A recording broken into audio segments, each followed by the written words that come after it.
Alors, déjà peut-être commencer par la genèse de ce livre, les femmes au pouvoir des hommes comme les autres.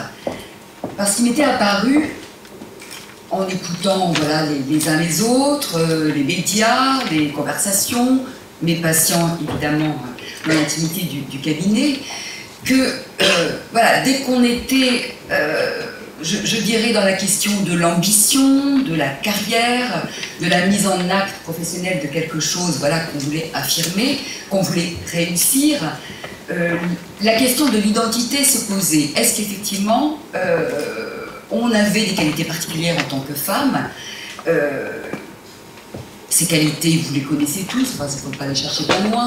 Les femmes sont dans l'écoute, la bienveillance, l'intuition aussi, une qualité que l'on considère comme d'abord et surtout féminine, et plein d'autres qu'on reverra peut-être, mais qu'en acte, bah, c'était bien plus compliqué que cela.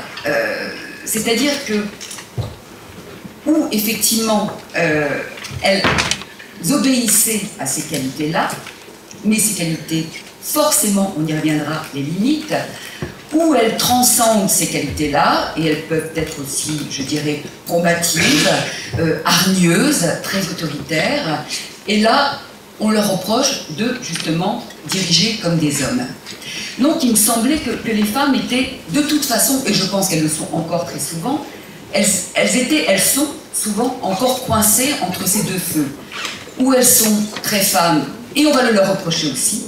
Par exemple, j'ai entendu souvent, vous avez certainement entendu aussi, on n'aime pas trop, enfin là on peut reprocher à une femme d'user de son charme, par exemple. Qu'un homme soit charmant, c'est très bien. Mais qu'une femme, voilà, joue de ses attributs, on l'entend notamment par rapport aux femmes politiques, enfin en France particulièrement, mais j'imagine ailleurs aussi. Mais si justement elle se fiche de ces, comment dire, de ces données-là, de ces attributs-là, justement qu'on lui reconnaît, ah ben elle se comporte comme un homme. J'avais lu notamment, ça m'avait fait bondir, un numéro d'Historia qui parlait de Margaret Thatcher, et il y avait cette phrase du journaliste, ou l'historien, je ne sais pas, historien et journaliste sans doute, qui disait elle n'avait de féminin que sa coiffure. Ce que je trouvais terrible. Je me suis demandé s'il avait été voir sous sa jupe, mais bon, j'ai pas eu la réponse. Mais en fait, j'ai trouvé cette phrase terrible. C'est-à-dire, ça pose la question, mais qu'est-ce que c'est que ce féminin? Où est-ce qu'il se loge et comment, justement, les femmes peuvent-elles le vivre? Parce que ces qualités, justement, qui font qu'on invite les femmes à s'investir dans le monde du travail, à prendre leur place, à exister, à manager, comme je le disais tout à l'heure, oui, ce sont des qualités plutôt de pacification, d'écoute, de bienveillance. Elles fédèrent, comment dire, non pas elles cajolent, pas tout le temps, pas toujours, mais en tout cas, elles sont voilà, je dirais, le mot qui me vient, elles sont du côté de la bonté. Voilà, les hommes sont méchants, les femmes sont gentils. C'est très caricatural ce que je vous dis là, mais quand même, si on creuse un petit peu toutes ces remarques-là, il y a un peu de ça qui s'agit. Et les femmes revendiquent ces qualités-là. Pas toutes les femmes, bien sûr. Mais voilà, ça peut être une espèce de passe-droit pour dire, ben voilà, je suis ainsi faite, reconnaissez mes qualités, je vais diriger autrement, nous allons changer le monde. Combien de fois aussi n'a pas été dit et entendu que si le monde était dirigé par des femmes, il n'y aurait plus de guerre, il n'y aurait plus... Faisons une sortie d'école, vous verrez que c'est pas si pacifique que ça, entre parenthèses. Donc voilà, des qualités qui, encore une fois, sont reprises à leur compte par beaucoup de femmes, parce qu'on a besoin aussi d'étoffer un petit peu sa légitimité, un point que beaucoup de femmes ont encore, je dirais, à renforcer, à acquérir, à revendiquer, enfin, même pas revendiquer, il n'y a pas besoin de légitimer quoi que ce soit. Mais voilà, on va s'appuyer là-dessus, mais à un moment donné, ça va forcément créer une limite. Cette bienveillance, par exemple, eh ben, c'est pas toujours ce dont on a besoin, justement, dans le monde, j'allais dire du travail, mais dans le monde tout court. Voilà, on est des humains, on bataille à des tas de niveaux entre nous, les batailles peuvent être très courtoises, très diplomatiques, mais si elles ne sont pas animées par quelque chose, quelquefois de féroce, ça ne marche pas. Donc, toutes ces qualités, la bienveillance, l'écoute par exemple, ça ne permet pas d'occuper une position, je dirais, justement d'affirmation, de parole. Voilà, c'est moi qui dis, c'est moi qui vous guide, c'est moi qui vous montre, et c'est moi qui vous emporte. Non, si on écoute, eh ben on peut pas, voilà, on peut pas dire, eh ben, suivez-moi, et si vous ne m'aimez pas, ne suivez pas. Ce qui peut se passer quelquefois. L'intuition, qui est ô combien brandie. Mais dans l'entreprise, c'est un peu casse-gueule, l'intuition. Voilà, on a besoin de données, on a besoin de concret, on a besoin de chiffres, on a besoin de rationnel. L'intuition, oui, c'est très beau, je dirais, c'est même poétique, mais voilà, pour certaines décisions, pour certains marchés, pour certains lieux de travail, et j'ai presque envie de dire pour tous les lieux de travail, ça ne va pas être un argument très favorable, l'intuition. Donc ces qualités, et encore une fois, qui sont mises en avant aussi par les femmes elles-mêmes, voilà, on cherche encore une fois à s'appuyer sur quelque chose pour dire mais on a raison d'être là, on a notre place. Elles vont se retourner contre nous, je veux dire, contre nous, et finalement justifier que, ah oui, mais non, on ne peut pas aller là. La sensibilité, j'ai dit la sensibilité, c'est embêtant aussi la sensibilité, qui ne veut pas dire grand-chose d'ailleurs, qui est un terme finalement très vague, mais qu'on entend tous comme quelque chose qui à un moment donné voilà, va nous faire plus fragiles que les hommes. Or de sensibilité, on en a tous, il y a une sensibilité voilà, de l'un, de l'autre, plus que d'hommes et de femmes d'ailleurs. Mais toutes ces qualités, voilà, à un moment donné, à mon sens, si ce sont elles qui sont mises en avant, elles vont freiner tout aussi bien. C'est peut-être ce fameux plafond de verre dont on parle, qui fait qu'à un certain niveau, justement, ces qualités-là ne fonctionnent plus. Et qu'est-ce qu'elles agitent? Me semble-t-il, toutes ces qualités, qu'est-ce qu'elles font émerger en toile de fond? C'est une image, je précise bien une image de la mer. Voilà, la mer au sens le plus mythique du terme. Et qu'est-ce que c'est une mer? Et là, je parle encore une fois au sens fantasmatique du terme. Eh bien, une mère, c'est quelqu'un qui se dévoue pour les autres. Alors oui, on peut se dévouer beaucoup dans l'entreprise, et hommes et femmes d'ailleurs, mais un dévouement qui suppose une certaine abnégation, un certain sacrifice aussi. On associe encore dans cette image de la mère l'idée du sacrifice. Les autres passent avant moi, mes enfants en particulier, et encore il n'y a pas longtemps mon homme aussi, éventuellement. Ça ne permet pas effectivement des positions affirmées, des positions de leadership.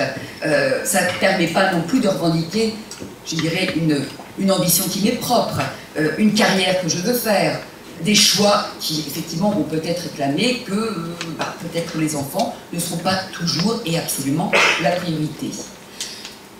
Alors en même temps, la question serait celle que je me suis posée, celle qu'on peut se poser ensemble, pourquoi encore une fois s'accrocher à cette nature féminine, parce que c'est de nature féminine dont il est la question, si à y réfléchir un petit peu, me semble-t-il, elle n'est pas en notre faveur, ni en faveur des hommes non plus, parce que s'il y a une nature féminine, il y a une nature masculine. Et elle est aussi restrictive. Et je ne pense pas du tout qu'elle parle de tous les hommes, certainement pas. Elle ne leur rend pas service non plus. Alors, oui, en passant, cette nature, en plus, là aussi, si on questionne un peu cela, vite fait en passant, sur quoi elle s'appuie? Ce serait une question hormonale, une question génétique. On est dans la biologie, on est dans la neurologie, et si on étudie un peu toutes ces questions, ce que d'autres ont fait bien mieux que moi, j'ai un petit peu lu ce qui en a émergé, c'est que rien ne justifierait justement une supposée nature masculine, nature féminine. La question des hormones, par exemple, plus on avance dans les études, plus la science fouille et en connaît davantage sur ce sujet, plus il apparaît que non, c'est pas une division si nette que ça. Les équilibres hormonaux sont pas si tranchés que ça. Il n'y a pas d'un côté ceux qui ont beaucoup de testostérone et les autres qui en ont beaucoup moins. Non, c'est beaucoup plus nuancé que cela. Et quoi que ce soit que l'on questionne, ces schémas-là finalement s'effondrent. Le cerveau droit et le cerveau gauche aussi, dont on parle encore beaucoup, voilà, là aussi les neurologues vous disent non, ça tient plus. Le cerveau, alors, ça peut tenir pour certains points, mais non, je dirais, son fonctionnement, le cerveau, c'est de la mobilité. Plus on fait travailler certaines capacités, plus on fait travailler certaines parties du cerveau qui peuvent moins travailler à une époque, qui peuvent se développer à une autre. Tout ça, c'est de la souplesse, c'est de la plasticité. Que je trouve être intéressant aussi pour l'intention et la psychanalyse. Donc, tout ça pour dire, pour y revenir, Pourquoi malgré tout s'obstiner à s'accrocher à ces notions de nature qu'on entend encore et toujours? Parce que ça nous rassure d'une certaine manière. Ça nous enferme après coup, mais dans un premier temps, ça nous rassure. Ça nous indique une voie à suivre. Voilà comment mon chemin, parce que je suis femme, et parce que je suis homme pour ma nature masculine, comment je peux avancer dans la vie, comment, entre guillemets, j'ai le droit d'avancer dans la vie. Quelque chose, d'une certaine manière, qui nous dédouane. On s'abrite derrière ces qualités-là, qu'on invoque, même si c'est absolument inadéquat. Voilà, on peut avoir, nous femmes, mis en avant notre bienveillance alors qu'on était de véritables furies à des moments à un autre. Voilà, et pas furie parce que femme, mais furie parce qu'en colère, tout simplement. Mais voilà, on n'est pas impliqué directement en psychanalyse comme sujet. Ce n'est pas de moi dont je parle, ce n'est pas mon désir que j'expose, ce n'est pas mes envies, ma carrière que je défends, c'est ma qualité de femme derrière laquelle je m'abrite et qui m'évite d'une certaine manière de me mettre en avant, de me mouiller. Pourquoi? Parce que ça fait peur. Voilà, ça fait peur dans le sens où si je me dédouane de cette nature féminine, je le dirais un peu vulgairement, un peu brutalement, j'y vais avec ma pomme, j'y vais avec ce que je suis, j'y vais avec ce que j'ai à proposer, j'y vais avec mes envies, j'y vais avec mes défauts, mes qualités, j'y vais avec mes erreurs possibles, et on en fait tous, j'y vais avec ma progression éventuelle, j'y vais aussi avec mes doutes, et il me semble que le doute est bien plus précieux pour avancer que la certitude que parce que je suis femme, je fonctionne de telle manière, et parce que je suis homme d'une autre manière. Voilà, c'est s'exposer, c'est y aller. C'est une question qui vient, c'est pour ça qu'elle m'intéresse, qu'on vient poser quand on fait une analyse. Voilà, c'est souvent quelque chose que j'ai entendu pour démarrer. J'ai pas l'impression d'être une femme normale, qui vient poser la question de la féminité, qui vient poser la question de mais qu'est-ce que je veux moi dans ma vie? Qu'est-ce que je veux en faire? Comment moi j'ai envie de m'exprimer? Comment je me sens le mieux de m'exprimer? On ne peut plus se défausser derrière voilà, ces généralités, pardon, derrière cet imaginaire aussi. Non, on va être obligé de s'impliquer. De s'impliquer sans être sûr d'arriver là où on pense où l'on veut arriver, mais avec, pour reprendre ce terme-là, une capacité de mobilité, d'assouplissement, de remise en question. Les chemins dans la vie ne sont pas tout droits, ils ne sont pas tout nets. Je pense que vous en avez tous l'expérience ici. On s'est cru partir d'un point pour arriver à un autre. C'est beaucoup plus subtil que ça, et je dirais même beaucoup plus intéressant que cela.